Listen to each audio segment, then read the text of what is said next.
Hugar TV ವೀಕ್ಷಕರಿಗೆ ನಿಮ್ಮ ಶಂಭುಗಾರ್ ಮಾಡುವ ನಮಸ್ಕಾರ. ಇಂದಿನ ನಮ್ಮ ಸಮಾಜದ ಸಾಧಕರು ಕಾರ್ಯಕ್ರಮಕ್ಕೆ ಒಬ್ಬ ವಿಶೇಷ ವ್ಯಕ್ತಿ ಬಂದಿದ್ದಾರೆ. ಅವರು ಎಲ್ಲ ಪಾತ್ರಗಳನ್ನು ಮಾಡುವಂತಹ ಸೊಗಸುಗಾರ. ಅವರ ಬಾಯಿಂದ ಹೊರಡುವ ಪ್ರತಿ ಡೈಲಾಗು ಬಂಗಾರ ಬಂಗಾರ ಬಂಗಾರ. ಇಡೀ ಕರ್ನಾಟಕವೇ ಶಬಾಷ್ ಎಂದು ಬೆನ್ನು ತಟ್ಟಿದ ಹೆಮ್ಮೆಯ ಹೂಗಾರ. ನಿಮ್ಮೆಲ್ಲರ ಪ್ರೀತಿಯ ತುಂಟ ಪುಟ್ಟರಾಜ್ ಹೂಗಾರ್ಗೆ ಕಾರ್ಯಕ್ರಮಕ್ಕೆ ಆತ್ಮೀಯ ಸ್ವಾಗತ.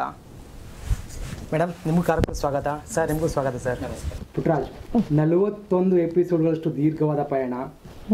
ಸೊ 3 ಘಟಾನುಘಟಿ ತೀರ್ಪುಗಾರರು ವಿಭಿನ್ನ ಪಾತ್ರಗಳನ್ನು ಮಾಡಿ ಎಲ್ಲವನ್ನು ನಿಭಾಯಿಸಿದ ಮೇಲೆ ಪ್ರಥಮ ಪ್ರಶಸ್ತಿಯ ಗರಿ.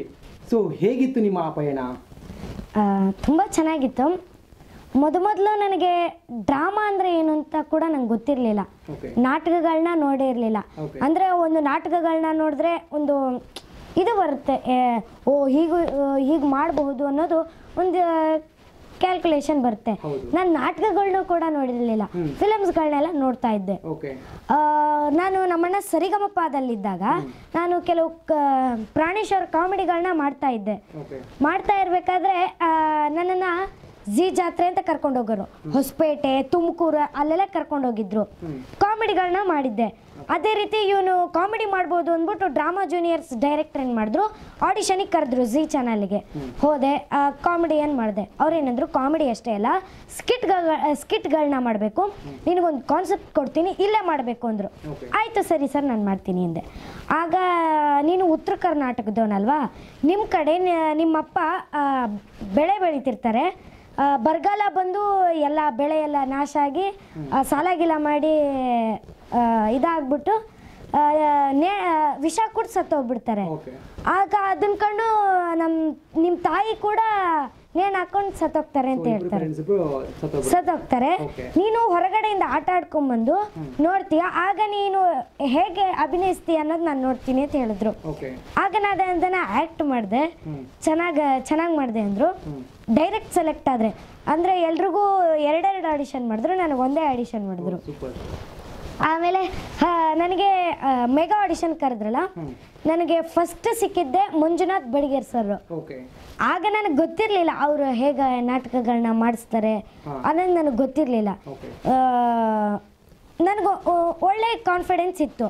ಹೋದೆ, ಫಸ್ಟು ಮಾಡ್ತಿದ್ದೆ, ಹಂಗೆ ಅಂತ ಸ್ಟಾರ್ಟಿಂಗೆಲ್ಲ ಮಾಡ್ತಿದ್ದೆ. ಆವಾಗ ಏನಂದರು, ನಿನಗೆ ಆ ಹಸಿವಂದರೆ ಹೇಗಿರುತ್ತೆ ಅನ್ನೋದು ನಿನಗೆ ಗೊತ್ತಾಗಬೇಕು ಅಂದರೆ ಎಲ್ಲ ಬಟ್ಟೆ ಎಲ್ಲ ಬಿಚ್ಚಿದ್ರು. ಬರೀ ಚಡ್ಡಿಯಲ್ಲಿ ಮಾತ್ರ ನನ್ನನ್ನು ಹೊರಗಡೆ ಕಳಿಸಿದ್ರು. ಮೇನ್ ರೋಡಲ್ಲಿ, ದೊಡ್ಡ ಮೇನ್ ರೋಡು ಕಳಿಸಿದ್ರು. ಹೋದೆ, ಭಿಕ್ಷೆ ಬೇಡ್ಕೊಂಬ ಅಂತ ಹೇಳಿದ್ರು. ನೀನು ಡ್ರಾಮಾ ಜೂನಿಯರ್ ಜಿ ಕನ್ನಡ ಅಂತ ಯಾವುದೇ ಕಾರಣಕ್ಕೂ ಹೇಳಬಾರ್ದು ಅಂತಂದ್ರು. ಸರಿ ಸರ್ ಅಂದ್ಬಿಟ್ಟು ಹೋದೆ. ಕೆಲವೊಬ್ಬರು ಚೇಂಜ್ ಇಲ್ಲ, ಅದು ಇಲ್ಲ, ಎಲ್ಲರೂ ಒಂಥರ ನೋಡ್ತಿದ್ರು. ಯಾಕಂದ್ರೆ ಬರೀ ಚಡ್ಡಿಯಲ್ಲಿ ಹೋಗಿದ್ದಲ್ಲ. ಕೇಳಿದೆ. ಫಸ್ಟ್ 2 ರೂಪಾಯಿ ಕೊಟ್ಟರು. ಒಬ್ರು 2 ರೂಪಾಯಿ ಕೊಟ್ಟರು. ಮತ್ತೆ ಸರ್, ಈ ಥರ 2 ರೂಪಾಯಿ ತಗೊಂಡು ಬಂದಿದ್ದೀನಿ, 2 ರೂಪಾಯಿ ತಿನ್ನಕ್ಕಾಗಲ್ಲ, ನನಗೆ ತಿನ್ನೋ ಪದಾರ್ಥ ಬೇಕು ಅಂದರು. ಅಂದರೆ ನಿನಗೆ ಅನ್ಲಿಲ್ಲ, ನನಗೆ ತಿನ್ನೋ ಪದಾರ್ಥ ಬೇಕು ಅಂದರು. ಆಯ್ತು ಸರಿ ಸರ್ ಅಂತ ಹೋದೆ. ಅಲ್ಲಿ ಒಬ್ರು ಬೇಕ್ರಿ ಮುಂದೆ ಸಿಗರೇಟ್ ಹೊಡಿತಿದ್ರು. ನಾನು ಹೇಳಿದೆ, ಸರ್ ಹೊಟ್ಟೆ ಎಸಿತಿದೆ, ಏನಾದರೂ ಬೇಕು ಸರ್. ಕೈ ಹಿಡ್ಕೊಂಬಿಟ್ಟು, ಯಾರು ನೀನು, ಏನು ಅಪ್ಪ ಅಮ್ಮ ಇದ್ರು ಸುಳ್ಳು ಹೇಳ್ಕೊಂಡು ಏನು ಕಾಸು ಮಾಡಕ್ಕೆ ಬರ್ತೀರಾ ಅಂದರು. ನನಗೆ ಫುಲ್ ಹೆದರಿಕೆ ಐತೆ. ಸರ್ ಬಿಡಿ ಸರ್, ಪ್ಲೀಸ್ ಸರ್ ಅಂದೆ. ಅಂದ್ಬಿಟ್ಟು ಅವ್ರಿಗೇನೋ ಕೆಲಸ ಐತೇನೋ, ಮತ್ತು ಬೈಕ್ ಎತ್ಕೊಂಡು ಹೋಗ್ಬಿಟ್ರು. ಅಲ್ಲೇ ಬೇಕ್ರಿ ಇತ್ತಲ್ಲ. ಸರ್ ನಂಗೆ ತುಂಬ ಹೊಟ್ಟೆ ಎಸಿತಿದೆ, ಏನಾದರೂ ಕೊಡಿ ಸರ್ ಅಂದರು. ಅವ್ರೇನು ಮಾಡಿದ್ರು, ಏನು ಮಾತು ಹೇಳಿಲ್ಲ, ಸುಮ್ಮನೆ ಬ್ರೆಡ್ ಕೊಟ್ಬಿಟ್ರು. ನಾನು ಎತ್ಕೊಂಡು ಬಂದೆ. ಸರ್, ಈ ಥರ ತಂದಿದ್ದೀನಿ, ಈ ಬ್ರೆಡ್ಡಲ್ಲಿ ನೀನು ಇವತ್ತು ಪೂರ್ತಿ ಇದ್ದು ನಾಳೆ ಬೆಳಿಗ್ಗೆವರೆಗೂ ಹೀಗೆ ಇರಬೇಕು ಅಂದರು. ಅದಕ್ಕೆ ನಮ್ಮಮ್ಮ ಕೂಡ ಸಪೋರ್ಟ್ ಮಾಡಿದ್ರು. ಆಗ ನನಗೆ ಹಸಿ ಬಂದರೆ ಹೇಗಿರುತ್ತೆ ಅನ್ನೋದು ಗೊತ್ತಾಯಿತು. ಅದೇ ರೀತಿ ಪ್ರತಿಯೊಂದು ಕ್ಯಾರೆಕ್ಟರ್ ಕೂಡ ನಾನು ಹೇಗೆ ಇನ್ವಾಲ್ವ್ ಆಗಬೇಕು ಅನ್ನೋದು ನಾನು ಕಲ್ತಿದ್ದು ಮಂಜುನಾಥ್ ಬಡಿಗೇರಿಂದ. ಮತ್ತು ಇನ್ನೊಂದೇನೆಂದರೆ, ಅದೊಂದೇ ಅಂತಲ್ಲ, ಈಗ ರಾವಣ ಹಸಿವು ರಾವಣಕ್ಕೂ ಬೇರೆ ಡಿಫರೆನ್ಸ್ ಇರುತ್ತೆ. ರಾಜ ಹಸಿವು ಬೇರೆ ತರ ಇರುತ್ತೆ. ಆಗ ನಾನು ಬೇರೆ ಕಂಟೆಸ್ಟೆಂಟ್ಗಳಿಂದ ಕಲಿತಿದ್ದೆ.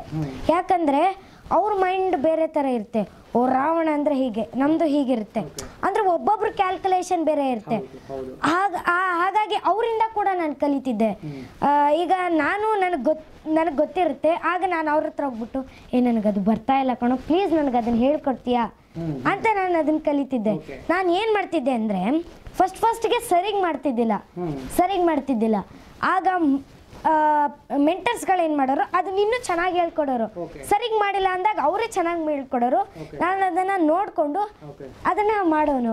ಆಗ ಬೇರೆ ಕಂಟೆಸ್ಟೆಂಟ್ ಕೂಡ ಅವರಾಗೆ ಬಂದು ಹೇಳ್ಕೊಡೋರು ನೀನು ಅದನ್ನು ಸರಿಗೆ ಮಾಡ್ತಿಲ್ಲ ಅಂತ. ಆ ಮೈಂಡ್ ಇಟ್ಕೊಂಡು ನಾನು ಹೋಗ್ತಿದ್ದೆ. ಹಾಗೆ ಪ್ರತಿಯೊಂದು ಕ್ಯಾರೆಕ್ಟರ್ ಕೂಡ ನಾನು ಹಾಗೆ ಇನ್ವಾಲ್ವ್ ಆಗ್ತಿದ್ದೆ.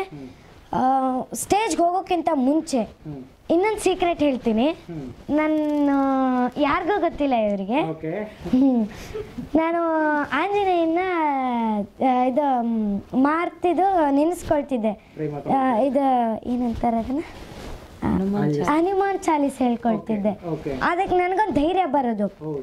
ಅದಾದ್ಮೇಲೆ ಈಗ ನಾನೊಂದು ತಂದೆ ಹೇಗಿರ್ತಾನೆ ಅನ್ನೋದು ನೆನೆಸ್ಕೊಳ್ತಿದ್ದೆ.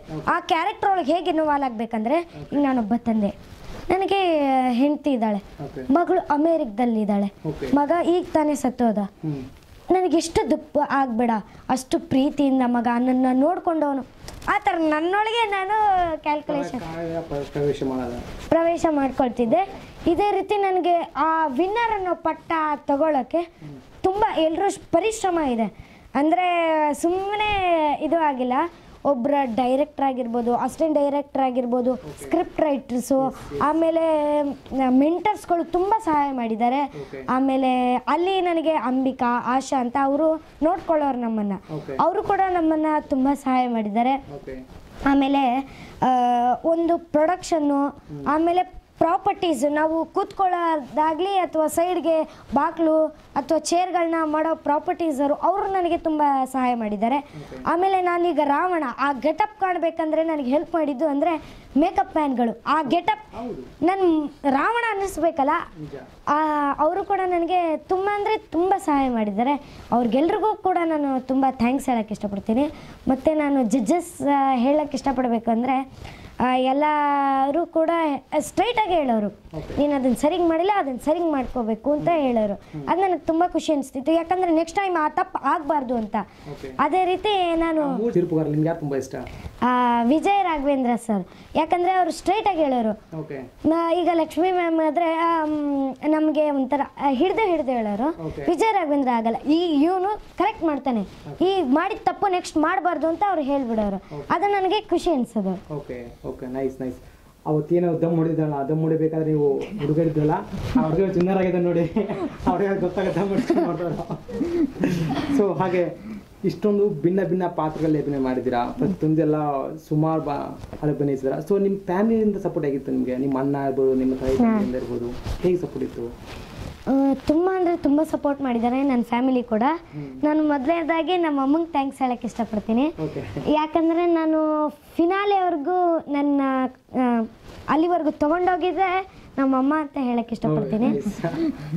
ಯಾಕಂದರೆ ನಾನು ಅಲ್ಲಿ ಆ್ಯಕ್ಟ್ ಮಾಡ್ತಿರ್ಬೋದು, ಆದರೆ ನನ್ನ ದಿನ ಕರ್ಕೊಂಡೋಗೋದು ಕರ್ಕೊಂಬರೋದು ನಮ್ಮಮ್ಮನೇ ಸಹಾಯ ಮಾಡ್ತಿದ್ದಿದ್ದು. ಇನ್ನೊಂದು, ನಾನು ಏನಾದರೂ ತಪ್ಪು ಮಾಡಿದೆ ಅದನ್ನು ತಿದ್ದುತ್ತಿದ್ರು. ಅಂದರೆ ಅಲ್ಲಿ ಮೆಂಟರ್ಸ್ ಮುಂದೆ ತಿದ್ದಕ್ಕಾಗ್ತಿದ್ದಿಲ್ಲ. ಮನೆಗೆ ಬಂದು ಅದನ್ನು ಮಾರ್ಕ್ ಮಾಡಿಕೊಂಡು, ಇಲ್ಲಿ ತಪ್ಪು ಮಾಡಿದ್ದೆ, ಅದನ್ನು ನೀನು ಸರಿ ಮಾಡಲೇಬೇಕು ಅಂತ ನಮ್ಮಮ್ಮ ನನ್ನ ತುಂಬ ಅಂದರೆ ತುಂಬ ಸಪೋರ್ಟ್ ಮಾಡೋರು. ಇನ್ನೊಂದು, ನಮ್ಮ ಅಪ್ಪಂಗೆ ಥ್ಯಾಂಕ್ಸ್ ಹೇಳೋಕ್ಕೆ ಇಷ್ಟಪಡ್ತೀನಿ. ಅವರು ಕೂಡ ನನ್ನ ತುಂಬ ಸಪೋರ್ಟ್ ಮಾಡಿದ್ದಾರೆ. ಅವರು ಕೂಡ ಡ್ರಾಮಾ ಮಾಡ್ತಿದ್ರು. ಆಮೇಲೆ ನಿಮಗೆ ಹೇಳ್ತೀನಿ, ಅವ್ರ ಕೈಲಿ ಮಾಡಿಸಿರಂತೆ. ಅವರು ಕೂಡ ನನ್ನ ತುಂಬ ಸಪೋರ್ಟ್ ಮಾಡಿದ್ದಾರೆ. ಇನ್ನೊಂದು, ನನ್ನ ಅಲ್ಲಿ ಡ್ರಾಮಾದಲ್ಲಿ ಪ್ರಾಕ್ಟೀಸ್ ಟೈಮಲ್ಲಿ ಒಂದು ಗುರು ಆದರೆ ಮನೇಲಿ ಗುರು ಅಂದರೆ ಇವನು. ಅಂದರೆ ಅವರು ಬೈದು ಹೇಳೋರು, ಇವನು ಹೊಡೆದು ಹೇಳ್ತಾನೆ. ಬೆಚ್ಚಾನ್ ಹೊಡಿತಾನೆ. ಆದರೆ ಏನಕ್ಕೆ ಹೊಡಿತಾನೆ ಅಂದರೆ ಅದು ಚೆನ್ನಾಗಿ ಬರಲಿ ಅಂತ. ಯಾಕಂದರೆ ಒಂದು ಆ್ಯಕ್ಟು ನೀನು 100% ಮಾಡಿದ್ರೆ ನೀನು ಸ್ಟೇಜ್ ಮೇಲೆ 75% ಮಾಡ್ತೀಯ. ಯಾಕಂದರೆ ಅಲ್ಲಿ ಟೆಕ್ನಿಕಲ್ ಪ್ರಾಬ್ಲಮ್ ಇರ್ತವೆ, ಮೈಕ್ ಆಗಿರ್ಬೋದು, ಈ ಥರ ಪ್ರಾಬ್ಲಮ್ಗಳು ಬರ್ತವೆ. ಒಂದು ಭಯ ಆಗ್ಬೋದು. ಅದಕ್ಕೆ ನೀನು ಇಲ್ಲ 100% ಮಾಡು, ಸ್ಟೇಜ್ ಮೇಲೆ ನೀನು 75% ಮಾಡ್ತೀಯ ಅಂತ ನನಗೆ ಗೊತ್ತು. ಅಂದ್ಬಿಟ್ಟು ಆ ರೀತಿ ನನ್ನನ್ನು ಫುಲ್ ಸ್ಪೋರ್ಟಿವ್ ಆಗಿ ಚೆನ್ನಾಗಿ ಹೇಳ್ಕೊಡೋ ನಮ್ಮಣ್ಣ. ಮಲ್ಲೇಶ್, ಅವ್ರು ಈಗ ನೀವು ಅವ್ರಿಗೆ ಹೆಲ್ಪ್ ಮಾಡಿದ್ರಾ? ಸೊ ನೀವು ಸರಿಗಮಪದ ಇರಬೇಕಾದ್ರೆ ಅವ್ರು ನಿಮ್ಗೆ ಹೆಲ್ಪ್ ಮಾಡ್ತಾ ಇದ್ನ? ಪುಟ್ಟರಾಜ್ ಹೆಲ್ಪ್ ಮಾಡ್ತಾ ಇದ್ದ ನಿಮ್ಮ ಮನೇಲಿ? ಹಾಂ ಸರ್, ತುಂಬ ಹೆಲ್ಪ್ ಮಾಡ್ತಿದ್ದ.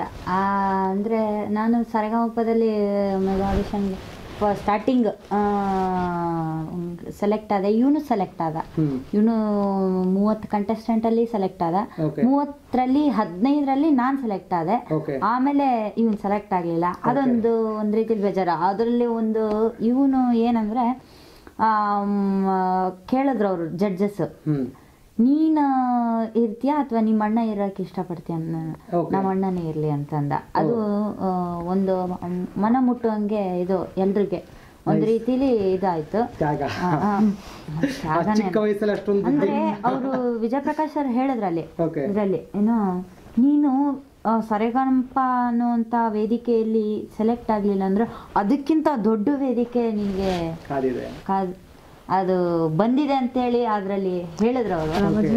ಡ್ರಾಮಾ ಜೂನಿಯರ್ಸ್ ಅವರು ಗೆಸ್ಟ್ ಆಗಿ ಬಂದಾಗ ಅವರು ಹೇಳಿದ್ರು ಅದಕ್ಕಿಂತ ಅವನೇ ಹೇಳ್ತಾನೆ ಈಗ ಏನೋ ನನ್ನನ್ನ ಚಿಕ್ಕ ಇದ್ರಲ್ಲಿ ಏನೋ ಮೊದ್ಲು ನಾನು ಈ ಡ್ರಾಮಾ ಜೂನಿಯರ್ ಮುಂಚೆನೆ ಎಲ್ರು ಅವನ್ನೇ ಮಾತಾಡಿಸ್ತಿದ್ರು, ಎಲ್ಲ ಅವನ್ನೇ ಇನ್ ಮಾಡ್ತಿದ್ರು. ಹಿಂಗ್ ಮಾಡ್ತಿದ್ರು, ಏನೋ ಕರಿತಿದ್ರು ಅವನ್ನ ಪ್ರೋಗ್ರಾಮ್ಗಳಿಗೆಲ್ಲ. ಅವನ್ನ ಕರೆಯೋರು ಪುಟ್ಟರಾಜ್ ಏನ್ ಬೇಡ, ಮಲ್ಲೇಶ್ ಇದ್ರೆ ಸಾಕು ಅಂತ. ಅದು ಅವನಿಗೆ ಒಂಥರ ದುಃಖ ಆಗೋದು. ಯಾಕೆ ನನ್ನ ಹತ್ರ ಪ್ರತಿಭೆ ಇಲ್ವಾ, ಯಾಕೆ ನಾನು ಮಾಡಕ್ಕಾಗಲ್ವಾ, ಯಾಕೆ ನನ್ಗೆ ಚಾಲೆಂಜ್ ಇಲ್ವಾ ಅನ್ನುವಂತ ಇದು ಇತ್ತು. ಅವನು ತಗೊಂಡ ಚಾಲೆಂಜು, ಬಹಳ ದೊಡ್ಡ ಚಾಲೆಂಜು.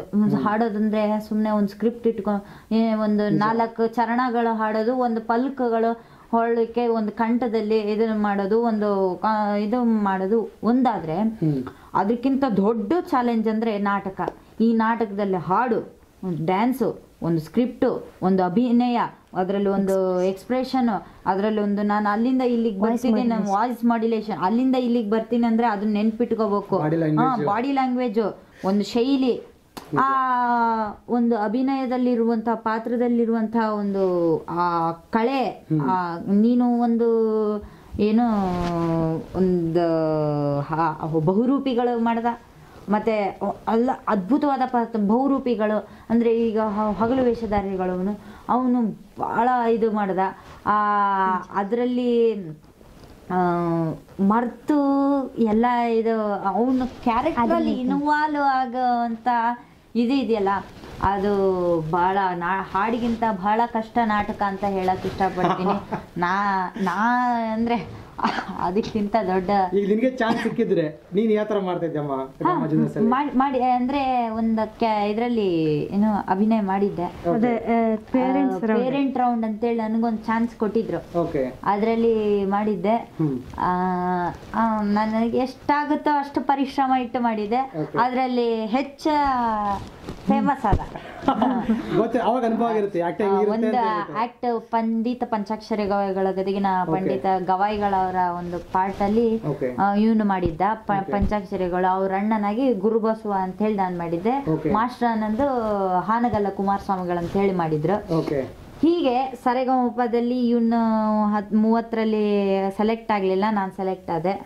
ಆಗ ಒಂದು ವಾರದಿಂದ ವಾರಕ್ಕೆ ಟಫ್ ಆಗ್ತಾ ಬರ್ತಾ ಇತ್ತು. ಪ್ರತಿಯೊಂದು ಇದಕ್ಕೆ ಬಹಳ ಕಷ್ಟಕರವಾಗಂತ ಬರ್ತಾ ಇತ್ತು. ಅಲ್ಲೂ ಬಹಳ ನೊಂದ್ಕೊಳ್ಳುವಂಥ ಪರಿಸ್ಥಿತಿ ಬರ್ತಿತ್ತು. ಆಗ ಇವನು ಯಾಕೆ ಹಿಂಗಾಗ್ತಿದೆ ಅಂತೇಳಿ 3 ತಿಂಗಳು ಆಗ ನನಗೋಸ್ಕರ ಶಾಲೆನೇ ಬಿಟ್ಟ. ನನಗೋಸ್ಕರ ಬರ್ತೀನಿ ನಾನು ನೋಡ್ಬೇಕಂತೇಳಿ ನಾನು ಸೋತಿದ್ದಕ್ಕೋಸ್ಕರ ಅವನು ಬಹಳ ಇದು ಮನಸ್ತಾಪ ಮಾಡ್ಕೊಂಡು ದುಃಖ ಅಲ್ದೇನೆ ಅಡ್ಮಿಟ್ ಆಗ್ಬಿಟ್ಟ.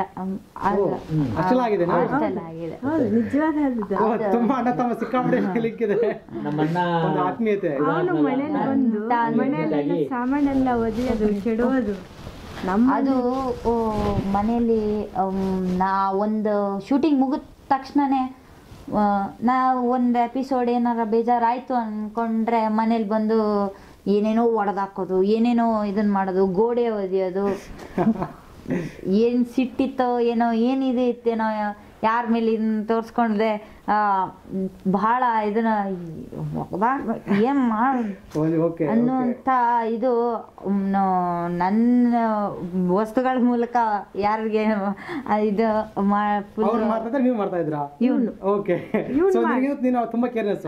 ಯಾಕಂದ್ರೆ ಅವನು ಚಾನ್ಸ್ ನಿಮ್ಗೆ ಬಿಟ್ಕೊಟ್ಟಿದ್ದಾನೆ ಆ ಟೈಮಲ್ಲಿ, ಅಷ್ಟೊಂದು ನಮ್ಮಣ್ಣ ಮಾಡ್ತಾನೆ. ಅಷ್ಟು ಚೆನ್ನಾಗಿ ಮಾಡಿದ್ರು ಕೂಡ ಜಡ್ಜಸ್ ಅವ್ರಿಗೆ ಸರಿಯಾದ ಕಮೆಂಟ್ ಕೊಟ್ಟಿಲ್ಲ. ನಮ್ಮ ಅಣ್ಣ ಎಷ್ಟೇ ಚೆನ್ನಾಗಿ ಮಾಡಿದ್ರು ಕೂಡ ನಮ್ಮ ಅಣ್ಣನ ಯಾಕೆ ಬೈತಾರೆ, ನಮ್ಮ ಅಣ್ಣನೇ ಯಾಕೆ ಪರ್ಫಾರ್ಮೆನ್ಸ್ ಮೂಲಕ ಅದು ನನ್ನ ಪರ್ಫಾರ್ಮೆನ್ಸ್ ಏನೋ ಚೆನ್ನಾಗಿಲ್ಲ ಅಂತ ನಂದು ಆಗ್ಲೇ ನನ್ಗೆ ಗೊತ್ತಾಗ್ಬಿಡುತ್ತೆ ಸ್ಟೇಜ್ ಮೇಲೆ. ಏನೋ ನಾನು ಮಾಡಿಲ್ಲ ಅಂದ್ರೆ ನನಗೆ ಇಂಥ ಕಮೆಂಟ್ಸ್ ಅಂತೇಳಿ ಸ್ಪಾಟಲ್ಲೇ ಇದು.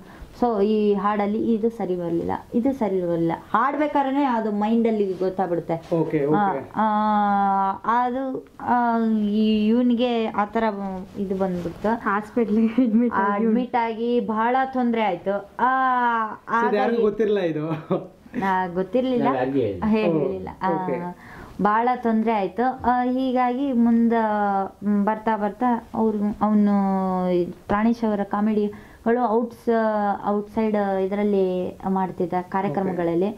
ಆಮೇಲೆ ಅಲ್ಲೂ ಒಂದು ಚಾನ್ಸ್ ಕೊಟ್ರು, ಬಟ್ ಅದನ್ನ ಟೆಲಿಕಾಸ್ಟ್ ಮಾಡಲಿಲ್ಲ.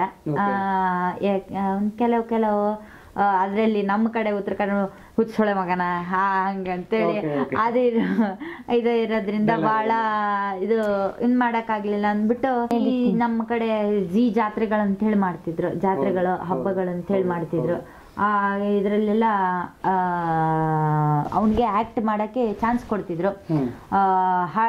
ಅಲ್ಲಿ ಮಾಡ್ತಿದ್ದ, ಭಾಳ ಇಂಪ್ರೆಸ್ ಆದರು. ಏನೋ ಇವನಲ್ಲೂ ಕಲೆ ಇದೆ ಅನ್ನೋದು ಗುರುತಿಸ್ಕೊಂಡಾಗ ಆಮೇಲೆ ಅವರು ಇದು ಡ್ರಾಮಾ ಜೂನಿಯರ್ಸ್ ಅಲ್ಲಿ ಒಂದು ಅವಕಾಶ ಮಾಡಿಕೊಟ್ರು. ಸರ್, ಈ ಇಬ್ಬರು ಅಸಾಮಾನ್ಯ ಪ್ರತಿಭೆಗಳನ್ನ ಹೇಗೆ ಗುರುತಿಸಿದ್ರಿ, ಹಾಗೂ ಅವ್ರಿಗೆ ಹೇಗೆ ತಯಾರಿ ನೀಡಿದ್ರಿ ಸರ್? ಸರ್, ಅದು 1 ವರ್ಷ ಅಲ್ಲ 2 ವರ್ಷ ಅಲ್ಲ. ಅವರು ನಮ್ಮ ಮಲ್ಲೇಶ 2ನೇ ಕ್ಲಾಸ್ ಇದ್ದ.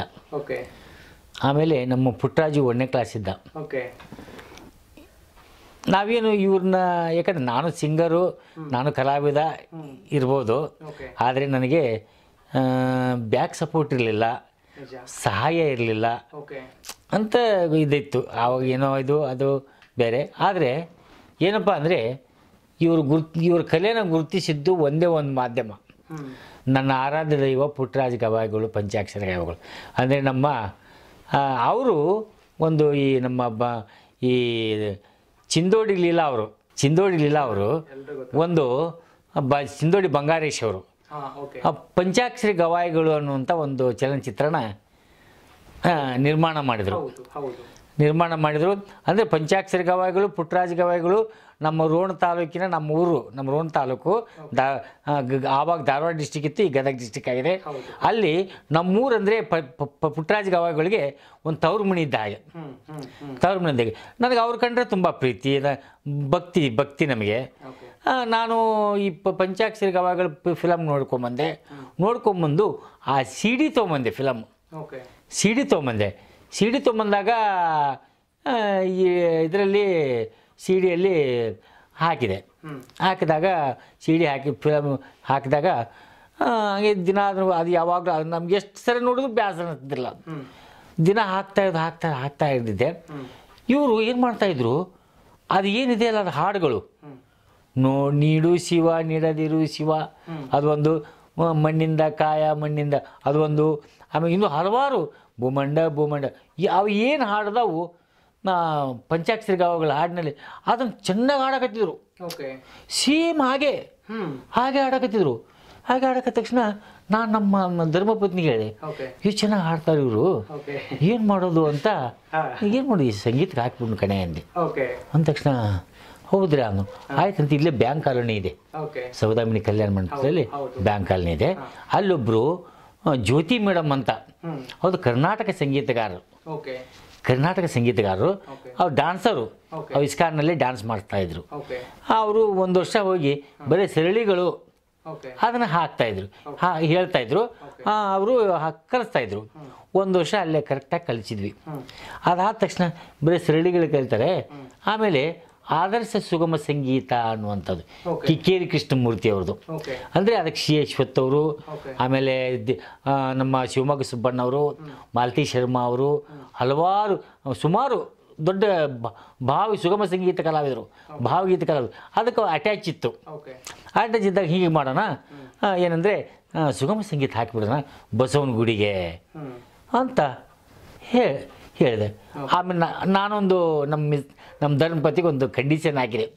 ನೋಡು, ನನಗಾಗಲ್ಲ, ನೇರವಾಗಿ ಹೇಳ್ಬೇಕು, ಯಾಕಂದರೆ ಅವ್ರು ಕಷ್ಟಪಟ್ಟಿದ್ದಾರೆ. ನೇರವಾಗಿ ಹೇಳ್ಬೇಕು, ನನಗಾಗಲ್ಲ. ನಮ್ಮದು 10:30 4:30 ಸ್ಕೂಲು. ನನಗೆ ಸ್ಕೂಲ್ ತಪ್ಸೋಕ್ಕಾಗಲ್ಲ. ನಾನು ಡ್ಯೂಟಿ ಮೇಲೆ ಇರ್ತವನು. ನೀನೇನಾದರೂ ಮಕ್ಕಳನ್ನ ನಿನಗೇನು ಹೆಲ್ಪ್ ಬೇಕು ದುಡ್ಡಿನ ಬಗ್ಗೆ ನಾನು ಸಹಾಯ ಮಾಡ್ತೀನಿ. ಆದರೆ ನೀನೇ ಕರ್ಕೊಂಡು ಹೋಗ್ಬೇಕು, ನೀನೇ ಕರ್ಕೊಂಬೋದು. ವಾರಕ್ಕೆ 2 ದಿವಸ ಹಾಗಿದ್ದರೆ ನಾನು ಬೇಕು ಹೋಗೋಣ, ಅಡ್ಮಿಷನ್ ಮಾಡೋಣ. ನಾನು ಬರ್ತೀನಿ. ಈಗ ಸಾಯಂಕಾಲ ರಾತ್ರಿ 9 ಗಂಟೆ ಆದರೆ 4:30 ಸ್ಕೂಲ್ ಬಿಟ್ಬೇಕಾದ್ರೆ ಅಲ್ಲಿಗೆ ಬರ್ತೀನಿ. ನಿಮ್ಮನ್ನು ಅಷ್ಟು ಜೊತೆಗೆ ಕರ್ಕೊಂಬರೋಕ್ಕೆ ನೈಟ್ ಆಗುತ್ತೆ. ರಾತ್ರಿ 8:30 9 ಗಂಟೆ ಆಗುತ್ತೆ. ಅಷ್ಟು ಒಬ್ಬ ನೀವು 3 ಜನ ಚಿಕ್ಕ ಮಕ್ಕಳು, ಯಾಕಂದರೆ ಒಂದು ಬಗಲಾಗೆ ಅದೊಂದು ಕೈಯಾಗೆ ಅವಾಗ ನಾನು ಬರ್ತೀನಿ, ಸಪೋರ್ಟ್ ಕೊಡ್ತೀನಿ. ಆದರೆ ನಾನೇ ಕರ್ಕೊಂಡೋಗಿ ನಾನೇ ಕರ್ಕೊಂಬರೋದು ನನ್ನ ಕಡೆ ಆಗಲ್ಲ. ಆಯಿತು, ನಾನು ಕಷ್ಟಪಡ್ತೀನಿ ಅಂತ ಆವಾಗಲಿಂದ ಕಷ್ಟಪಟ್ಟರು. ಹೋಗಿದ್ವಿ, ಅವ್ರು ಹೋಗ್ತಾಯಿದ್ರು 4 ಅಂದರೆ ಇವ್ರಿಗೂ 4:30 ಸ್ಕೂಲ್ ಬಿಡ್ತೈತಲ್ಲ, 5 ಗಂಟೆಗೆ ಅದು ಕ್ಲಾಸು, 5 ಕಾಲಿಗೆ. ಮತ್ತು ಅಲ್ಲಿ ಮುಗಿಸ್ಕೊಂಡು 6 ಗಂಟೆಗಲ್ಲಮ್ಮ, 6 ಕಾಲು ಹಾಕಿತ್ತು. 6 ಕಾಲು ಹಾಕಿತ್ತು. 8:30 7:30 8 ಗಂಟೆ ಬಿಡೋರು.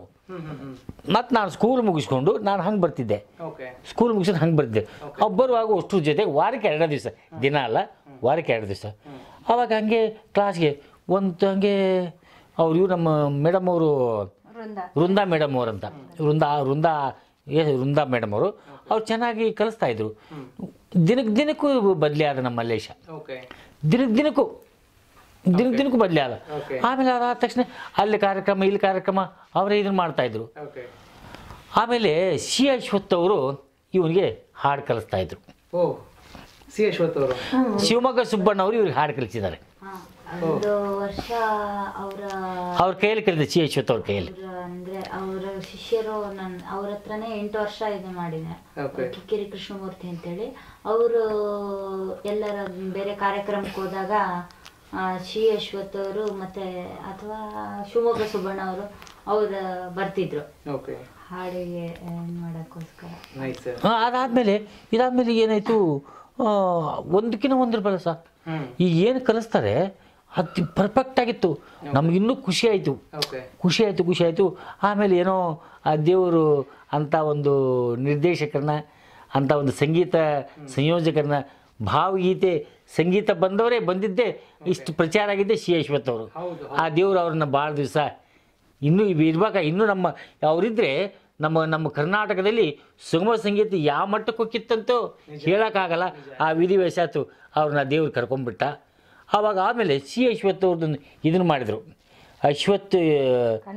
ಕನ್ನಡವೇ ಸತ್ಯ, ಕನ್ನಡವೇ ನಿತ್ಯ, ಅಶ್ವಥ್ ನಿತ್ಯ ಅಂತ. ಆವಾಗ ಇವನಿಗೆ ಅದರಲ್ಲಿ ಕಾರ್ಯಕ್ರಮ ಇದಲ್ಲ, ಹೀಗಾಗಿ ಅವಕಾಶ ಇನ್ನು ಕೊಟ್ಟರು. ಅದಾದ ತಕ್ಷಣ ಹಾಗೆ ಇದಾಯ್ತು. ಹಾಗೆ ಅವಾಗ ಕಲ್ತಾ ಆಮೇಲೆ ನೆಕ್ಸ್ಟು ಏನಾಯ್ತಂದರೆ ಇವನು ಬಂದ, ಪುಟ್ಟರಾಜು. ಅವನ ಜೊತೆ ಯಾವಾಗ ಅವನೇನು ಕಲ್ತ್ಕೊಂಡ್ಬರ್ತಾನೆ ಆ ಹಾಡು ಇವಾಗ ಕಲಿತಾ ಇದ್ದ ಮನೇಲಿ.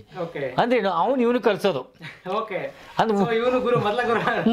ಒಂದು ರೀತಿಯಿಂದ ಏನಂದ್ರೆ ನಮಗೇನಪ್ಪ ಅಂದ್ರೆ ಫೀಸ್ ಉಳಿತಾಯ ಆಯ್ತು ನಮ್ಗೆ. 4 ವರ್ಷ ಹಂಗೆ ಆಗಿದೆ. 4 ವರ್ಷ 8 ವರ್ಷ ಕಲ್ತಿರ್ಬೋದು. 4 ವರ್ಷ ಇವನೇ ಗುರು. ಇವನೇನ್ ಆಡ್ತಾನೆ ಆ ಹಾಡು ಕರೆಕ್ಟ್ ಅದೇ ಪರ್ಫೆಕ್ಟ್. ಹೀಗಾಗಿ ಏನು ಮಾಡ್ತು. ಆಮೇಲೆ ಇವನ್ನ ಇಲ್ಲೇ ಒಬ್ಬರು ಯಾರಪ್ಪ ಅವರು, ಹಿಂದೂಸ್ತಾನಿ ಸಂಗೀತಗಾರರು ಮೇಡಮ್ ಅವರು, ಸ್ನೇಹ ಹಂಪಿಹೊಳೆ ಅಂತೇಳಿ ಹುಬ್ಬಳ್ಳಿಯವರು. ಅವ್ರ ಕಡೆ 3-4 ವರ್ಷ 3 ವರ್ಷನ ಹಾಕಿದೆ. ಆದರೆ ಹಾಕಿದ್ವಿ ಅಲ್ಲೇ ಓದ್ತಾ. ಆದರೆ ಈಗೇನಪ್ಪ ಅಂದರೆ ನಮ್ಗೆ ಸಂತೋಷ ಏನಂದರೆ, ನನಗೆ ಸಂತೋಷ ಮುಖ್ಯವಾಗಿ ಏನಂದರೆ ನಾನು 88ರಲ್ಲಿ ಬಂದೆ, 1988ರಲ್ಲಿ ಬೆಂಗಳೂರಿಗೆ ಬಂದೆ. ನಾನು ಕನಸು ಕಟ್ಕೊಂಡಿದ್ದೆ, ನಾನು ಒಬ್ಬ ಹಿಂಗೆ ಆಸೆ ಮನುಷ್ಯನಿಗೆ. ಆದರೆ ಆಸೆ, ಆದರೆ ನನ್ನ ಬ್ಯಾಕ್ ಸಪೋರ್ಟ್ ಇರಲಿಲ್ಲ. ನಾನು ಆದರ್ಶ ಫಿಲಮ್ಸ್ ಇನ್ಸ್ಟಿಟ್ಯೂಟ್ ಅಂತೇಳಿ ಪೆರಿಯಾರ್ ನಗರದ ಇದು ಪ್ರೆಜೆ ಅಲ್ಲೇ ಇದೆ, ಪ್ರೆಜೆ ಅಲ್ಲಿ 1 ವರ್ಷ ಮಾಡಿದೆ, ಟ್ರೈನಿಂಗ್ ಮಾಡಿದೆ. ಆದರೆ ನನಗೆ ಯಾಕೋ ಅನ್ನಿಸ್ಲಿಲ್ಲ, ಏನೋ ದೇವರು ನನಗೊಂದು ಕೆಲಸ ಕೊಟ್ಟ, ಶಿಕ್ಷಕ ವೃತ್ತಿ, ಅದರಲ್ಲೇ ನಾನು ಮುಂದುವರೆದು ನಾನು ಆಗ್ಬೇಕಂತ ಕನಸನ್ನು ನನ್ನ ಮಕ್ಕಳು ನನಸು ಮಾಡಿದರು. ನನಗೆ ಸಾರ್ಥಕ ಆಯಿತು. ಅವೆರಡೂ ನಕ್ಷತ್ರಗಳು, ಮಿನುಗುವ ತಾರೆಗಳವರು ನಿಜವಾಗ್ಲೂ. ಆದರೆ ಅವರಿಂದ ನಮ್ಮ ಹೆಸರು ನಿಜವಾಗ್ಲೂ ಇವರು ಇದು ಏನಂತಂದರೆ ಇವ್ರಿಗೆ ನಾ ಥ್ಯಾಂಕ್ಸ್ ಹೇಳ್ಬೇಕು ನಿಜವಾಗ್ಲೂ. ಏನಂತಾರೆ ನಾವೆಲ್ಲರೂ ಹೋದರೆ ಪುಟ್ಟರಾಜವ್ರ ತಂದೆ, ಮಲ್ಲೇಶ್ವರ ತಂದೆ, ಮಲ್ಲೇಶ್ವರ ಅಪ್ಪಾಜಿಯವರು, ಮಲ್ಲೇಶ್ವರ ಪುಟ್ಟರಾಜವ್ರ ಅಪ್ಪರವರು ನಿಜವಾಗ್ಲೂ ನನಗೆ ನೋಡಿ ನಮ್ಮ ಶಿಕ್ಷಣ ಕ್ಷೇತ್ರ, ನಾನು ಪ್ರೈವೇಟ್ ಸ್ಕೂಲಲ್ಲಿ ಪ್ರಾಥಮಿಕ ಶಾಲಾ ಶಿಕ್ಷಕ. ಆದರೆ ಇಡೀ ನನ್ನ ಶಿಕ್ಷಕರ ಬಳಗ ಏನಿದೆ ನನಗೆ ಭಾಳ ಗೌರವ ಕೊಡ್ತಾರೆ ನಿಜವಾಗ್ಲೂ. ನನಗೆ ಅದು ಸಂತೋಷ ಸರ್, ನಿಜವಾಗ್ಲೂ ಭಾಳ ಸಂತೋಷ ಆಗುತ್ತೆ ಸರ್. ಎಲ್ಲಿ ಹೋದ್ರು ಎಲ್ಲೇ ಹೋಗಲಿ, ಪುಟ್ಟರಾಜವರು ಅಪ್ಪಾಜಿಯವರು, ಪುಟ್ಟರಾಜವ್ರ ತಂದೆ, ಮಲ್ಲೇಶ್ವರ ತಂದೆ ನಮ್ಮನ್ನು ಅಷ್ಟು ಗೌರವದಿಂದ ಕಾಡ್ತಾರೆ. ಅದನ್ನು ಬಿಟ್ಟರೆ ನಮಗೇನು ಬೇಡ. ಏನು ಸರ್ ಏನಿದೆ ಜೀವನದಲ್ಲಿ ನಿಜವಾಗ್ಲೂ ನಮಗೆ ನಾವೀಗ ಹೆಂಗಂದರೆ ಅಷ್ಟು ಸಂತೋಷ ಹೇಳಿದ್ರೆ ತೀರಲ್ಲ ಸಂತೋಷ ಆಗಿದೆ ನಿಜವಾಗ್ಲೂ. ನನಗೆ ನಿಜವಾಗ್ಲೂ ಅವರೊಂದು ಈ ಒಂದು ಇದಕ್ಕೆ ಮಟ್ಟಕ್ಕೆ ಬಂದಿದ್ದಾರಲ್ಲ, ಆ ದೇವರು ನಮ್ಮ ಕುಟುಂಬಕ್ಕೆಲ್ಲ ಆರೋಗ್ಯವಂತ ಕೊಟ್ಟು ಒಳ್ಳೆ ಭಾಗ್ಯ ಕೊಡಲಿ ಅಂತ ಆ ದೇವ್ರಲ್ಲಿ ಬೇಡ್ಕೊಳ್ಳೋದಷ್ಟು, ಇನ್ನೇನಿಲ್ಲ. ಆಸ್ತಿ ಬೇಡ, ಅಂತಸ್ತು ಬೇಡ, ಅವರೇ ದೊಡ್ಡ ನನ್ನ ಕೋಟಿ ಅವರು, ಅದು ಬೆಲೆ ಕಟ್ಟಲಾರದಂಥ ವಸ್ತುಗಳವರು ನಿಜವಾಗ್ಲೂ. ಈ ಒಂದು ಚಿಕ್ಕ ವಯಸ್ಸಲ್ಲಿ ನಿಜವಾಗ್ಲೂ ನನಗೆ ಏನಂದರೆ ಅದೇನೋ ನಾನು ಮುಖ್ಯವಾಗಿ ನನ್ನ ಪಂಡಿತ ಪುಟ್ಟರಾಜ್ ಗವಾಯಿಗಳನ್ನು ನೆನೆಸ್ಬೇಕು. ನನಗೂ ಫಸ್ಟ್ಗೆ ನನಗೆ ಇವನು ಹುಟ್ಟಿದಾಗ ನನಗೆ ಏನು ಹೆಸರು ಇಡ್ಬೇಕಂತ ನಮ್ಮ ಊರಲ್ಲಿ ಫೋನ್ ಮಾಡ್ತೀವಿ. ಇವ್ರ ತಂದೆ ತಾಯಿ ಹೇಳಿದ್ರು, ಮಾಸ್ತರ ಮತ್ತು ಏನು ಹೆಸರು ಇಡಬೇಕು ಹೇಳು ಅಂತ. ನನಗೇನೋ ಅದೇನೋ ದೇವ್ರು ಹೇಳ್ಕೊಟ್ನು, ನಾನು ಪುಟ್ಟರಾಜ್ ಅಂತ ಇಡಿ ಅಂತ ನಾ ಹೇಳಿ. ಆ ಪುಟ್ಟರಾಜ್ ಹೆಸರು ಇಟ್ಟಿದ್ದಕ್ಕೂ ಸಾರ್ಥಕ ಆಯಿತು ಅನ್ನುವಂಥದ್ದು ಗದಗಲ್ಲೇ ಸರ್. ನಿಜವಾಗ್ಲೂ ನಮಗೆ ಸಂತೋಷ ಆಗ್ತಾ ಇದೆ ನಿಜವಾಗ್ಲೂ. ಅವ್ರ ಹೆಸರು ಇಟ್ಟಿದ್ದಕ್ಕೂ ಅವ್ರ ಹೆಸರು ತಂದ. ನಿಜವಾಗ ಭಾಳ. ಪುಟ್ಟರಾಜ್, ನೀ ಇಷ್ಟೊಂದು ಪಾತ್ರಗಳನ್ನು ಮಾಡಿದ್ಯಾ. ಸೊ ನಿನ್ನ ಫ್ರೆಂಡ್ಸ್ ಪಾತ್ರ ಮಾಡ್ತಾ ಇದ್ರು ಸ್ಟೇಜ್ ಮೇಲೆ. ಸೊ ಅವ್ರು ಮಾಡ್ತಿರುವಂತ ಪಾತ್ರದಲ್ಲಿ ಈ ಪಾತ್ರ ನಾನು ಇರಬೇಕಾಗಿತ್ತು, ಈಗ ಚಿಂಕೆ ಮಾಡ್ತಿರ್ತಾನೋ ಇನ್ನೊಬ್ರು ಯಾರೋ ಮಾಡ್ತಿರ್ತಾರೆ, ಸೊ ಆ ಪಾತ್ರ ನಾನು ಮಾಡಿ ಚೆನ್ನಾಗಿ ಮಾಡ್ತಾ ಇದ್ದೆ ಇನ್ನು ಅಂತ ಆ ಪಾತ್ರ ಯಾವ್ದು ಅನ್ಸಿದೆ ನಿನಗೆ? ಅಂದರೆ ಅವರು ಕೂಡ ತುಂಬ ಚೆನ್ನಾಗಿ ಮಾಡಿದ್ದಾರೆ, ನನಗಿಂತ ಚೆನ್ನಾಗಿ ಮಾಡಿದ್ದಾರೆ. ಅಂದರೆ ಅವ್ರು ಕೆಳಗೆ ಬರ್ರಿ ನಮ್ಗಿಂತ ತುಂಬ ಚೆನ್ನಾಗಿ ಮಾಡಿದ್ದಾರೆ. ಆದರೆ ನನಗೂ ಒಂದು ಆಸೆ ಇರುತ್ತಲ್ವ, ಆ ಪಾತ್ರ ನಾನು ಮಾಡ್ಬೋದಾಗಿತ್ತು. ನನಗೆ ಒಂದೊಂದೇ ಎರಡು ಹೇಳ್ತೀನಿ. ಮದುಮಗಳು ಅಂತ ಮಾಡಿದ್ರು, ತುಷಾರು ಮತ್ತು ಅಮೋಘ ಮಾಡಿದ್ರಲ್ಲ ಮದುಮಗಳು. ಅದರಲ್ಲಿ ನಾನು ಅಪ್ಪನ ರೋಲ್ ಮಾಡಬೇಕು ಅನ್ನೋದು ತುಂಬ ಆಸೆ ಇತ್ತು. ಅಂದರೆ ಅದನ್ನ ನಾನು ಅವ್ರು ಚೆನ್ನಾಗಿ ಮಾಡಿದ್ದಾರೆ, ಅದು ನಾನು ಒಂದು ಆಸೆ ಅನ್ನೋದಿರುತ್ತಲ್ಲ ಇರಬೇಕಾಗಿತ್ತು ಅನ್ನೋದು, ಅಂದರೆ ಎಲ್ರಿಗೂ ಆಸೆ ಇರುತ್ತೆ. ಹಾಗಾಗಿ ನನಗೆ ಆ ಥರದ್ದು ಇರಬೇಕಿತ್ತು ಅಂತ ಒಂದು ಆಸೆ. ಇನ್ನೊಂದು ಮಹೇಂದ್ರ ಮಾಡಿದ್ದ ಕ್ಯಾನ್ಸರ್ ಬಗ್ಗೆ. ಅಂದರೆ ನನಗೆ ಇಲ್ಲಿವರೆಗೂ ಮೈಮ್ ಅಂದರೆ ಇತ್ತು ಒಂದು ಮೈಮು, ಆದರೆ ಆ ಥರದ್ದಿರಲಿಲ್ಲ, ಜೋಕರ್ ಥರದ್ದು. ಆ ಥರ ಮಹೇಂದ್ರ ಮಾಡಿದ್ನಲ್ಲ, ಆ ಥರದ್ದೊಂದು ಅವ್ನು ತುಂಬ ಚೆನ್ನಾಗಿ ಮಾಡ್ದ. ಅಂದರೆ ನಾನು ಮಾಡಬೇಕಿತ್ತು, ಒಂದು ಆಸೆ ಇತ್ತು. ಈಗ ನಾಳೆ ಸಿನಿಮಾ ರಂಗದಲ್ಲಿ ದೊಡ್ಡವನಾದ್ಮೇಲೆ ಸೊ ನೀನು ಹೀರೋ ಆಗಿ ಮಿಂಚ್ಬೇಕಂತ ಇಷ್ಟಪಡ್ತೀಯಾ ಅಥವಾ ವಿಲನ್ ರೋಲ್ ಮಾಡ್ಬೇಕಂತ ಇಷ್ಟಪಡ್ತೀಯಾ? ಎಲ್ಲರೂ ಕೂಡ ಹೀರೋ ಅಂತಾರೆ, ಆದರೆ ಒಬ್ಬ ವಿಲನ್ನಿಂದ ಹೀರೋ ಹಿಟ್ ಆಗ್ತಾನೆ. ನಿಜ ನಿಜ ನಿಜ. ಹಾಗಾಗಿ ನನಗೆ ಹೀರೋಕ್ಕಿಂತ ವಿಲನ್ ಆಗಬೇಕು ಅಂತ ತುಂಬ ಆಸೆ. ಅಂದ್ರೆ ಎಲ್ಲರೂ ಕೂಡ ಹೀರೋ ಆಗ್ತಾರೆ, ಆದ್ರೆ ಒಬ್ಬ ವಿಲನ್ ನಿಂದಾನೇ ಹೀರೋ ಕ್ಲಿಕ್ ಆಗ್ತಾನಲ್ಲ, ಹಾಗಾಗಿ ನಾನು ವಿಲನ್ ಆಗ್ಬೇಕು ಅಂತ ತುಂಬಾ ಆಸೆ. Nice, all the best for that. Thank you. Mallesh, ಮನೇಲಿ ಯಾವಾಗಲೂ ಫೈಟ್ ಮಾಡ್ತಾ ಇರ್ತೀರಾ ಅಥವಾ ಹೇಗಿರ್ತೀರಾ ಮನೇಲಿ ಇದ್ರು? ಅದು ವಿತೌಟ್ ಕ್ಯಾಮ್ರಾ ನೋಡ್ರಿ ಸರ್, ವಿತೌಟ್ ಇದರಲ್ಲಿ ಆಗ್ಲೇ ಮಾತಾಡ್ಸಿದ್ದು ಇವ್ರೇನಾ ಅವ್ರ ಅಯ್ಯೋ ದೇವ್ರೆ, ಮನೆಯಲ್ಲಿ ಅಣ್ಣ ತಮ್ಮರು ಹೀಗೆ ಇರಬೇಕು, ಫೈಟ್ ಮಾಡ್ತಾ ಇರಬೇಕು, ಅದು ದಟ್ ಇಸ್ ಆಕ್ಟಿವಿಟಿ. ಸೊ ನಿಮ್ ಲೈಫ್ ಅನ್ನು ಬಂದಾಗ ಇಬ್ರು ಲೀಡ್ ಜೊತೆ ಜೊತೆ ಇಟ್ಕೊಂಡು ಹೋಗ್ಬೇಕು. ಸೊ ಹೆಂಗ್ ಒಬ್ರಿಗೊಬ್ರು ತ್ಯಾಗ, ಇಷ್ಟ ಚಿಕ್ಕ ವಯಸ್ಸಲ್ಲಿ ನಿನಗೋಸ್ಕರ ತ್ಯಾಗ ಮಾಡಿದ ಅವನ ಸರಿಗಮಪದಲ್ಲಿ. ಅಂದ್ರೆ ಅವು ಕೆಲವು ಸತಿ ನೋವಾಗುತ್ತೆ, ಕೆಲವು ಸತಿ ಅವಳು ಹತ್ತು ಬಿಡ್ತೀವಿ, ಕೆಲವು ಸತಿ ಇದು ಮಾಡ್ಕೊಂತೀವಿ, ಕೆಲವು ಸತಿ ಮಾತೆ ಬಿಟ್ಟು ಬಿಡ್ತೀವಿ.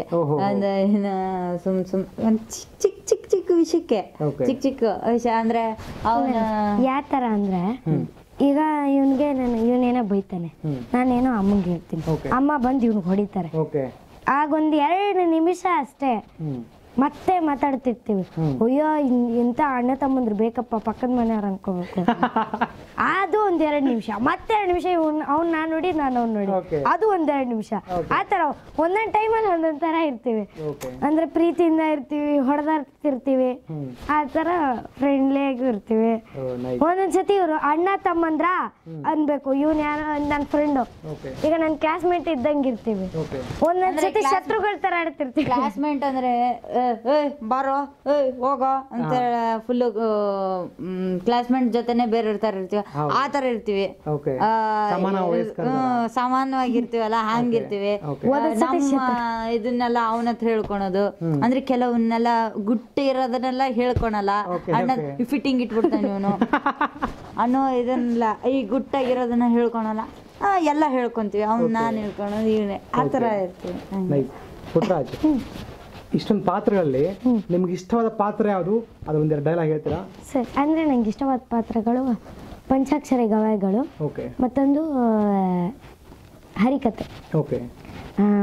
ಯಾಕಂದರೆ ಇಲ್ಲಿವರೆಗೂ ಹರಿಕತೆ ಬೀಟ್ ಮಾಡೋಕ್ಕೆ ಯಾರಿಗೂ ಆಗಿಲ್ಲ, ಅದಕ್ಕಾಗಿ ನನಗೆ ಅದು ಇಷ್ಟ.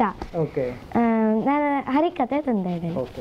ಶುಕ್ಲಾಂಬರದಂ ವಿಷ್ಣುಂ ಶಶವಣಂ ಚತುರ್ಭುಜಂ ಪ್ರಸನ್ನವದಂ ಧ್ಯಾಯೇತ್ ಸರ್ವವಿಘ್ನೋಪಶಾಂತಯೇತ್ पूज्याय राघवेन्द्राय सत्यधर्मर्थाय च भजतां कल्पवृक्षाय नमतां कामधेनवे. ओंकारनादरूप गणप नमिಸುವೆ ಸುಮತಿಯ ಕರುಣಿಸು ಗಣಪ. ಓಂಕಾರನಾದರೂಪ ಗಣಪ. ಕೀರ್ತನಾರಂಭ ಕಾಲದಲ್ಲಿ ಪ್ರಾಜ್ಞ ಮಹನೀಯರು ನಿರೂಪಣೆಯನ್ನು ಮಾಡಿದ್ದಾರೆ. ದ್ವಾಪರಾಯುಗದಲ್ಲಿ ಜಗದೊಡೆಯನಾದ ಕೃಷ್ಣನ ಕೃಪೆಗೆ ಪಾತ್ರರಾದ ಪಾಂಡವರ ಅವತಾರಕ್ಕೂ ಮುನ್ನ ಕುಂತಿ ಭೋಜ ಮಹಾರಾಜನ ಮಗಳಾದ ಕುಂತಿ ಮಹಾದೈವ ಭಕ್ತಿ ದುರ್ವಾಸ ಮಹಾಮುನಿಗಳ ಸೇವೆ ಮಾಡಿದ್ದರಿಂದ 5 ಮಂತ್ರಗಳನ್ನು ವರವಾಗಿ ಪಡೆದಳು. ಯಾರೂ ಇಲ್ಲದ ಸಮಯದಲ್ಲಿ ಮೊದಲನೇ ಮಂತ್ರವಾದ ಸೂರ್ಯ ಮಂತ್ರವನ್ನು ಜಪಿಸಿದಳು. ಸೂರ್ಯ ಮಂತ್ರದ ಪ್ರಭಾವದಿಂದ ಜನಿಸಿದ ಮಗುವನ್ನು ಕನ್ಯೆಯಾದ ಕುಂತಿ ಲೋಕಾಪವಾದಕ್ಕೆ ಹೆದರಿ ಗಂಗೆಯಲ್ಲಿ ತೇಲಿ ಬಿಟ್ಟಳು. ಅಂತಹ ಕರ್ಣನ ಚರಿತ್ರೆಯನ್ನು ನಾವೆಲ್ಲರೂ ಪಾಡೋಣ. ಮೆರವ ಪುರದೊಳಗೆ ಪ್ರಿಯವನೆನಿಸಿದ ಹರಿಯ ಒಲುಮೆಗೊಳಗಾದವನ ಚರಿತ ಪಾಡಿ ಪೊಗಳಲತಿ ಮೋದವೆನಿಪುದೋ ಸುರುಚಿರ ಭಾಗ್ಯ ಸುಧಾರಸವೋ. ರಾಮ ರಾಮ ಜಯ ರಾಮ ರಾಮ ರಾಮ ರಾಮ ಸೀತಾರಾಮ. ಇಂತಹ ಕರ್ಣ ಹಸ್ತಿನಾಪುರದಲ್ಲಿನ ಅತಿರಥ ಎಂಬ ಸೂತನಿಗೆ ಸಿಕ್ಕಿ ಸೂತಪುತ್ರನೆನಿಸಿಕೊಳ್ಳುತ್ತಾನೆ. ಸೂತಪುತ್ರನಾದರೂ ಅವನೊಳಗಿನ ಕ್ಷತ್ರಿಯ ರಕ್ತ ಯಾವಾಗಲೂ ಶಿರಸಂಧಾನವನ್ನೇ ಬಯಸುತ್ತಿದ್ದರು. ಅದನ್ನೇ ಅಭ್ಯಾಸ ಮಾಡುತ್ತಾ ಬೆಳೆದ ಕರ್ಣ ಮತ್ಸ್ಯಯಂತ್ರವನ್ನು ಭೇದಿಸುವ ಪಂಥದಲ್ಲಿ ಗೆದ್ದು ಕೃಪಾಚಾರ್ಯರಿಂದ ಸೂತಪುತ್ರನೆಂದು ಅವಮಾನಿತನಾಗಿ ದುರ್ಯೋಧನ ಬಳಿ ಬರುತ್ತಾನೆ. ಹೇಗಾದರೂ ಸರಿ ಅರ್ಜುನನನ್ನು ಮೀರಿಸುವ ಧನುರ್ಧಾರಿಯಾಗಬೇಕೆಂದು ಬಯಸಿ ಪರಶುರಾಮನ ಬಳಿ ಬರುತ್ತಾನೆ. ಅಯ್ಯ ಕರ್ಣ, ನಾವು ಬ್ರಾಹ್ಮಣರ ಹೊರತಾಗಿ ಬೇರೆ ಯಾರಿಗೂ ವಿದ್ಯೆಯನ್ನು ಕಲಿಸುವುದಿಲ್ಲ. ನಿನ್ನ ಕುಲ ಯಾವುದು ಎಂದು ಕೇಳಲಾಗಿ ಬ್ರಹ್ಮಜ್ಞಾನೇತಿ ಬ್ರಾಹ್ಮಣ ಎಂದು ತಿಳಿದುಕೊಂಡಂತಹ ಕರ್ಣನ ಸ್ವಾಮಿ ನಾನು ಬ್ರಾಹ್ಮಣ ಎಂದು ಹೇಳಿದ. ಪರಶುರಾಮರು ತಮ್ಮ ಸಕಲ ಅಸ್ತ್ರಾಭ್ಯಾಸವನ್ನು ಹೇಳಿಕೊಟ್ಟು ವಿಶ್ರಾಂತಿಗಾಗಿ ಕರ್ಣನ ತೊಡೆಯ ಮೇಲೆ ಮಲಗುತ್ತಾರೆ.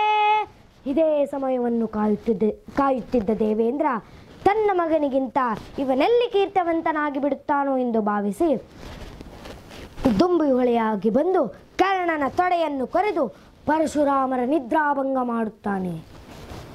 ನಿದ್ರೆಯಿಂದ ಎಚ್ಚರಗೊಂಡಂತಹ ಗುರುಗಳು ಕರ್ಣನ ತೊಡೆಯಲ್ಲಿ ಹರಿಯುತ್ತಿರುವಂತಹ ರಕ್ತವನ್ನು ನೋಡಿ ಕೋಪಗೊಂಡು, ಈ ನೋವನ್ನು ತಡೆದುಕೊಳ್ಳುವ ಶಕ್ತಿ ಇರುವುದು ಕೇವಲ ಕ್ಷತ್ರಿಯರಿಗೆ ಮಾತ್ರ, ಅಂದರೆ ನೀನು ಬ್ರಾಹ್ಮಣನಲ್ಲ ಎಂದು ಕೋಪಗೊಂಡು ಯುದ್ಧದ ಸಮಯದಲ್ಲಿ ನೀನು ಕಲಿತಿರುವ ಎಲ್ಲ ಮಂತ್ರಗಳು ಮರೆತು ಹೋಗಲಿ ಎಂದು ಶಾಪವಿತ್ತರು. ಶಾಪಗ್ರಸ್ತನಾಗಿ ಮನೆಗೆ ಹಿಂತಿರುಗಿದ ಕರ್ಣ ಒಂದು ದಿನ ಮನೆಗೆ ಬಂದ ಅತಿಥಿಗಳ ಸತ್ಕಾರ್ಯಕ್ಕಾಗಿ ತುಪ್ಪ ತರುವಾಗ ತುಪ್ಪ ತುಂಬಿದ ದೊಣ್ಣೆ ಕೈ ಜಾರಿ ಕೆಳಗೆ ಬಿದ್ದಿತು. ಆಗ ಕರ್ಣ ಏನು ಮಾಡಿದ? ತನ್ನ ಬಾಣದಿಂದಲೇ ಹೀರಿಕೊಳ್ಳುತ್ತಾನೆ. ಅಯ್ಯೋ, ಎಂಥ ಕೆಲಸ ಮಾಡಿದ ಕರ್ಣ ಎಂದು ಹೇಳಿದ ಭೂದೇವಿಯು ಮುಂದೊಂದಿನ ಭೂದೇವಿಯಾದ ನಾನು ನಿನಗೆ ಜಾಗ ಕೊಡುವುದಿಲ್ಲ ಎಂದು ಶಾಪವಿತ್ತರು. ನನಗೆ ಇನ್ನೊಂದು ಇಷ್ಟವಾದ ಪಾತ್ರ ಅಂದರೆ ರಾವಣ. ಅದ್ರದ್ದೊಂದು ಡೈಲಾಗ್ ಹೇಳ್ತೀನಿ. ಸೀತಾ, ನಾನು ಸನ್ಯಾಸಿಯಲ್ಲ, ದಶಕಂಠ ರಾವಣ. ಈಗ ನೀನು ಲಂಕಾಧಿಪತಿ ರಾವಣನ ರಾಜ್ಯದಲ್ಲಿರುವೆ. ಈ ರಾವಣನನ್ನು ವರಿಸಿ ಪತಿಯಾಗಿ ಸ್ವೀಕರಿಸು. ಈ ಲಂಕೆಗೆ ಮಹಾರಾಣಿಯಾಗಿ ಮೆರೆಯಬಹುದು.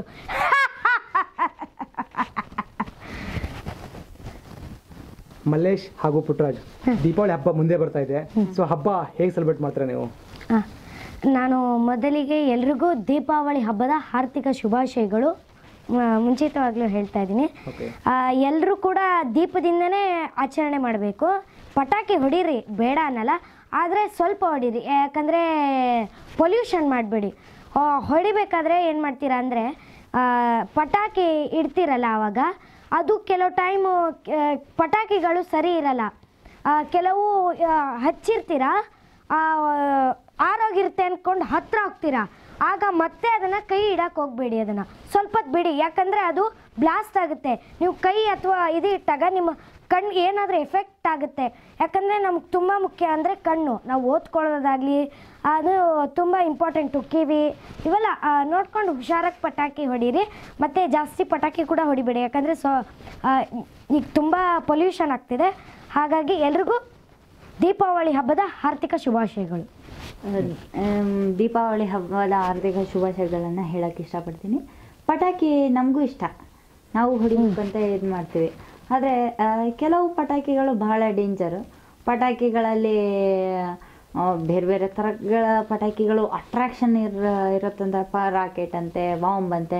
ಬಾಂಬ್ ಅಂದರೆ ಭಾಳ ಸೌಂಡ್ ಬರುತ್ತೆ, ಮತ್ತು ಭೂಚಕ್ರ ಅಂತೆ, ಆ ಥರ ಎಲ್ಲ ಇದು ಮಾಡ್ತೀವಿ. ಬಟ್ ಹೊಡಿಬೇಕಾದ್ರೆ ಹುಷಾರಾಗಿ ಏನೇನು ಮುಂಚಿತನೇ ಏನು, ಕೆಲವರೆಲ್ಲ ಆಟ ಆಡೋಕ್ಕೋಸ್ಕರ ಪಟಾಕಿ ಹೊಡಿತಾರೆ.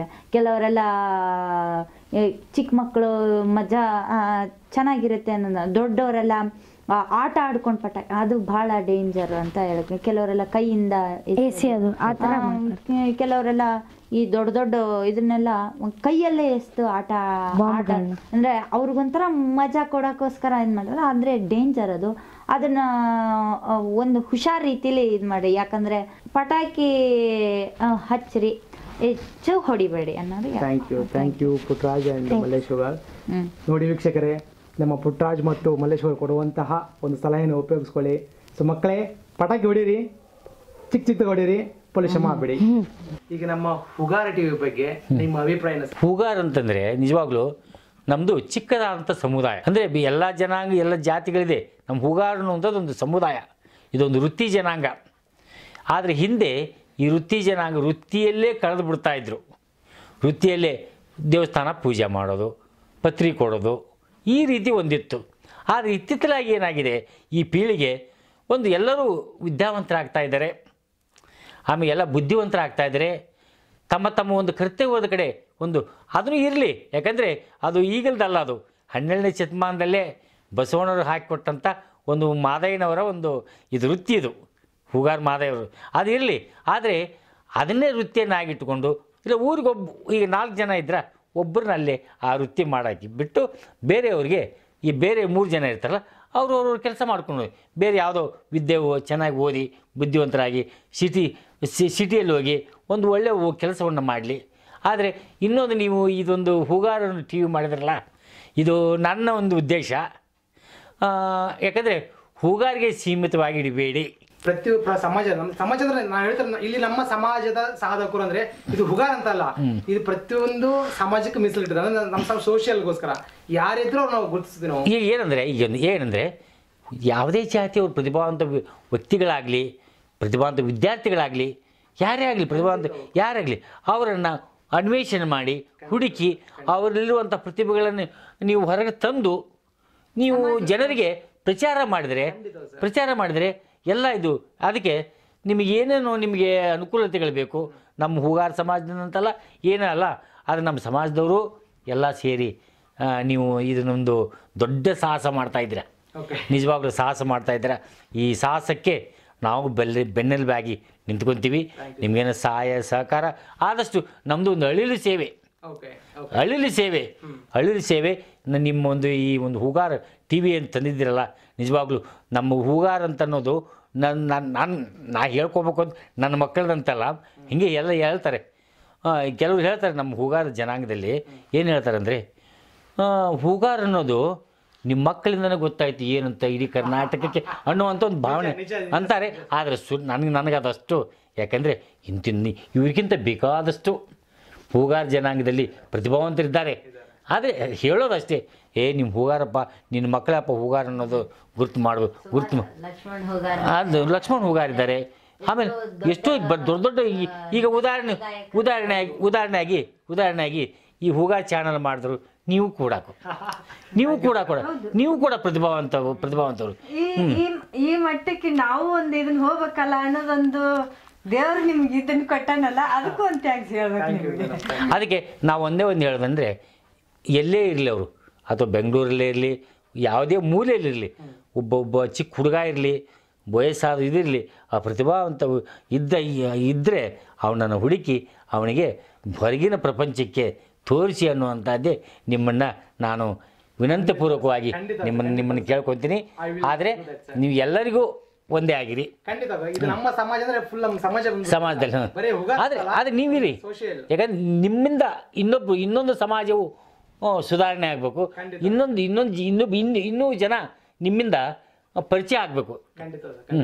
ಈ ಪರಿಚಯ ಆಗಬೇಕು ಅಂದರೆ ಈ ದೊಡ್ಡ ಮಾಧ್ಯಮಗಳಿವೆ.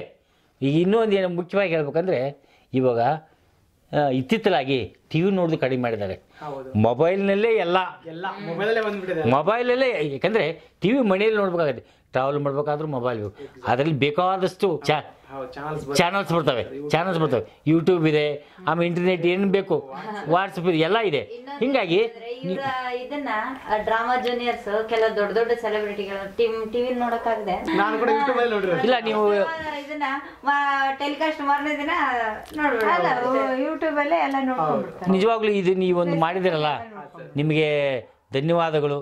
ನಮ್ಮ ಕುಟುಂಬ ಸಮೇತವಾಗಿ ಕುಟುಂಬದವರಿಂದ ನಿಮಗೆ ಈ ಹೂಗಾರ್ ಟಿವಿಯಿಂದ ನಮ್ಮನ್ನು ಇಡೀ ರಾಜ್ಯ ಅಲ್ಲ, ದೇಶ ಅಲ್ಲ, ಇಡೀ ಪ್ರಪಂಚಕ್ಕೆ ನಮ್ಮನ್ನು ಪರಿಚಯ ಮಾಡಿಕೊಡ್ತಾಯಿದ್ರಿ.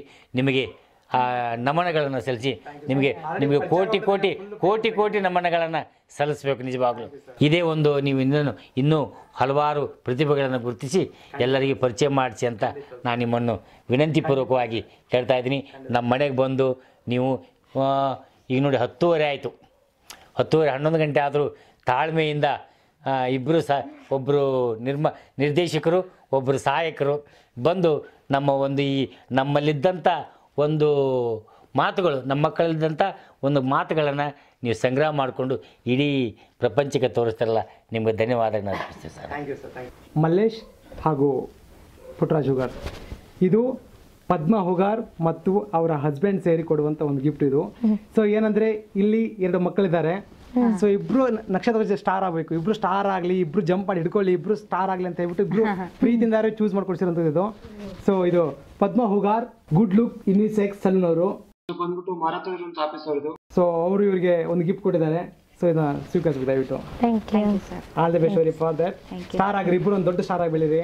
ಸೊ ಇಡೀ ಬರೀ ಹುಗಾರ್ ಸಮಾಜ ಅಲ್ಲ, ಒಂದು ಕರ್ನಾಟಕ ಫುಲ್ ಒಂದು ದೇಶದ ಹೆಮ್ಮೆ ಮಕ್ಕಳಾಗಿ ಬೆಳೀರಂತ ನಾವು ನಮ್ಮ ಹುಗಾರ್ ಟಿವಿಯಿಂದ ಕೊಡ್ತೀವಿ. ಥ್ಯಾಂಕ್ಸ್ ಫಾರ್ ನಮ್ಮ ಈ ಹುಗಾರ ಸಮಾಜವನ್ನು ಈ ಥರ ಒಬ್ಬೊಬ್ಬರ ಪ್ರತಿಭೆಗಳನ್ನ ಈ ಥರ ಅವರವರ ಮನೆಗಳಿಗೆ ಹೋಗಿ ಅವರವರ ಮನದಾಳದ ಅನಿಸಿಕೆಗಳನ್ನ ಕೇಳಿಕೊಂಡು ಈ ಥರ ಪ್ರಸಾರ ಮಾಡ್ತಿದ್ದಾರಲ್ಲ ಬಹಳ ಖುಷಿ ಆಗ್ತಿದೆ. ಹೀಗೆ ಇನ್ನೂ ಹೆಚ್ಚೆಚ್ಚು ಪ್ರತಿಭೆಗಳ ಮನೆಗೆ ಹೋಗಿ ಹೆಚ್ಚು ಬೆಳೀಲಿ ಅಂತ ಹೇಳಕ್ಕೆ ಇಷ್ಟಪಡ್ತೀನಿ. ಇದೊಂದು ಒಂದು ಅದ್ಭುತವಾದಂಥ ಇದು. ಯಾಕಂದರೆ ನಮ್ಮ ಹೂಗಾರ ಇದರಲ್ಲಿ ಬಹಳಷ್ಟು ದೊಡ್ಡ ದೊಡ್ಡ ಪ್ರತಿಭಾವಂತ ಕಲಾವಿದರು, ಹಿಂದೂಸ್ತಾನಿಗಳ ದೊಡ್ಡ ದೊಡ್ಡ ಸಂಗೀತದಲ್ಲಿ ದೊಡ್ಡ ಶಂಕರ್ ಹೂಗಾರ್ ಅಂತೇಳಿ ದೊಡ್ಡ ಇವರಿದ್ದಾರೆ. ಆಮೇಲೆ ಆಮೇಲೆ ಒಬ್ರು ಲಕ್ಷ್ಮಣ್ ಹೂಗಾರ್ ಅವರು, ಆಮೇಲೆ ಬಹಳಷ್ಟು ಇದ್ದಾರೆ ದೊಡ್ಡ ದೊಡ್ಡ ಕಲಾವಿದರೆ. ನಮ್ಮ ಹೂಗಾರ ಅಂತ ಅಂದ್ರೇನೆ ಹೂಗಾರ ಅಂದ್ರೆ ಅವನಲ್ಲಿ ಇರುವಂತಹ ಪ್ರತಿಭೆ ಹೂ. ನಮ್ಮ ಶ್ರೀದೇವಿ ಪಿ ಹೂಗಾರ್ ಹೇಳೋಕೆ ಏನಂತಂದ್ರೆ, ನಾವು ಹೂಗಾರವನ್ನು ಹೂ ಕಟ್ಟರಲ್ಲ, ನಾವು ಏನದೀವಿ ಮನಸ್ಸುಗಳನ್ನ ಕಟ್ಟೋದೇವಿ. ನಮ್ಮ ಶ್ರೀದೇವಿ ಪಿ ಹೂಗಾರ ಮಾತುಗಳಿದ್ದು. ಸೊ ಹೂ ಅನ್ನೋವಂಥದ್ದು ನಮ್ಮ ಹೂಗಾರ ಅನ್ನೋದು ಇಂಥ ಇದನ್ನ ಮಾಡ್ತಿದ್ರಲ್ಲ. So thank you. ನನಗೆ ಥ್ಯಾಂಕ್ಸ್ ಅಲಾಟ್ ಫಾರ್ ಇಷ್ಟು ನಮ್ಮ ಜೊತೆಗೆ ಇದ್ದಕ್ಕೆ. ಥ್ಯಾಂಕ್ಸ್ ಅಲಾಟ್ ಮಾ. All the best for your future. All the best. Thank you sir. Thank you.